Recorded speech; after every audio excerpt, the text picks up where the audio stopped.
Hello, ladies and gentlemen, children both young and seasoned. The time has come for me to reveal the gender of my unborn child. I know we all hate dragging things out, so I'm just gonna come out and say we're having. Now that we've gotten that out of the way, we can discuss other equally important things like why my deodorant stopped working, why I own nuclear fire noodles, and why 90% of everything I think about is food. Rest assured, it's all pregnancy related, but before that, we have a day to catch up on. I planned on posting this highly important video on the eve of today, which would have been yesterday. However, the ultrasound had me feeling a little bit more than a little bit under the weather. In fact, after the ultrasound, my eyes reminded me of my camera lens when it's out of focus, and I was more than happy to have a handsome beau to chauffeur me because I wouldn't have been able to chauffeur myself. Could it have been the fact that this particular facility was not strictly for fetal ultrasounds, but also specialized in x-rays and many other radiation-related practices? This, I may never know. But we're munching on. My morning started at precisely, I have no idea, a.m. It was late though, probably around 9 a.m., and for this reason I sprang out of bed to confirm whether or not poop diapers had exploded in my absence. But all was well with the furniture. The universe had given me a break. I was elated, as usually when I sleep in I wish I hadn't, but munching on. Breakfast was served and the boys partook in their usual activities, which included coloring, drawing, playing on the Xbox, and drawing on the Xbox. During this time, I painted my nails, and by that I mean a single hand worth, because if I painted both, it could result in 2 heartbeats showing up on the ultrasound, which would mean buying an SUV, and that is something my short self is not ready for. At 1:40, I began to drink my required 16 ounces of water, which was actually to be started at 1:30. Considering my appointment was at 2:30 and I was to space this gulp out over a course of 20 minutes, ending a solid 40 minutes before my arrival, I give myself a solid F for effort. By the time I arrived at the facility, my bladder seemed to be bursting at the seams, and I was insanely uncomfortable. About 38 minutes ago, I finished drinking 16 ounces of water and my bladder is killing me right now. To make matters worse, just across from my seat in the waiting room was none other than a public restroom. I never yearned for a bladder release so badly in my life, except when I had to do the same thing for Liam. And Claymore. The ultrasound technician, mutually known as a sonographer, a term that has me thinking of transforming into a juicy raisin whilst in the swimming pool. So the ultrasound technician sonographer came to collect us from the waiting room. The first question I asked upon entering the room was, did my bladder really need to be full for this whole procedure? Her answer was yes, but only for part of it. She asked how uncomfortable I was, and when I said very, she said, you can go ahead and empty part of your bladder. My eyes bulged as I tried to take in the fact that some women had such bladder control that they could empty only part of their bladder in the absence of a UTI. I then responded that I lacked such a skill, to which she laughed and took me to the place where I would be laying for my ultrasound. If it becomes unbearable for you, let me know.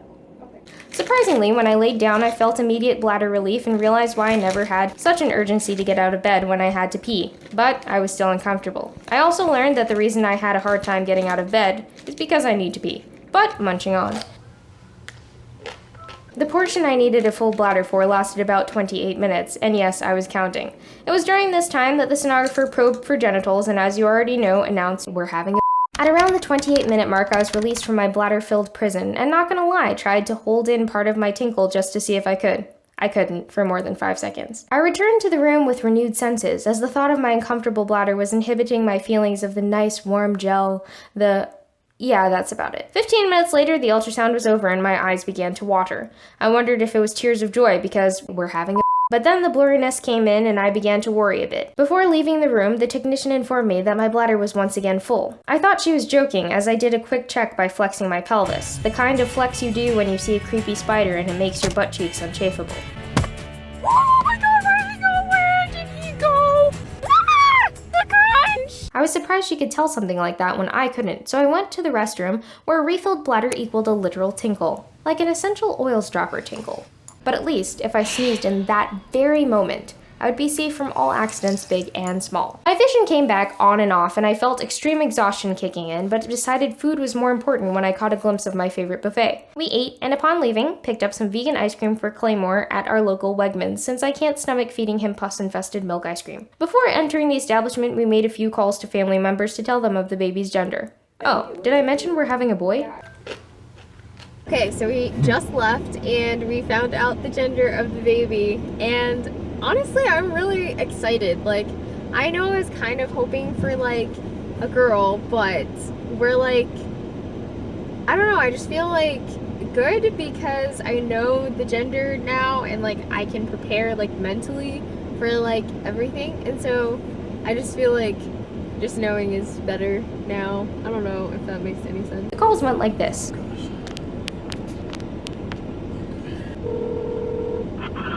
you are. Hey, Pops. Hey. Hey. So we just left, and you're gonna be a little bit surprised, probably. You're telling me it's a boy? Yep, 3 boys. What? Mm-hmm. How do I feel? I'm good.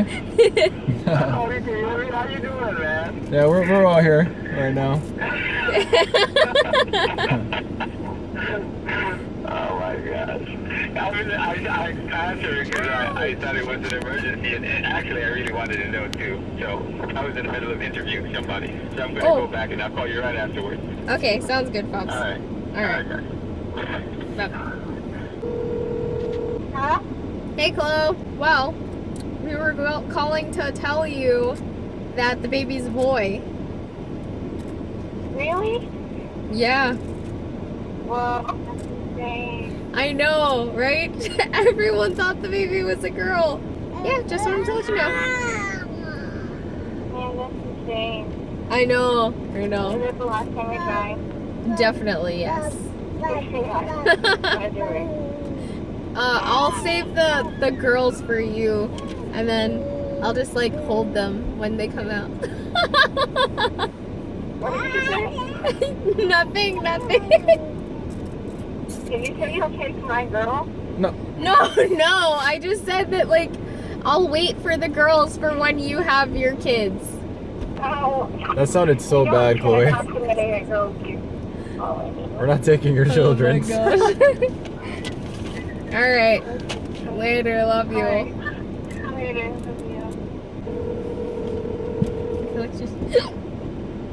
you. You have reached the voice. Now we're going to go eat because we're starved.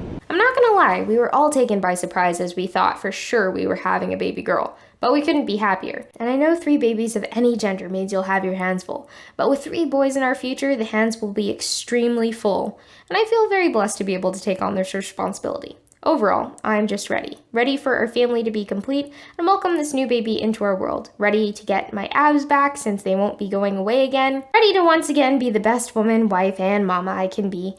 And more than anything, I'm ready to give this little one the love that every baby deserves. I'm also ready to eat some more food, so you'll see me soon.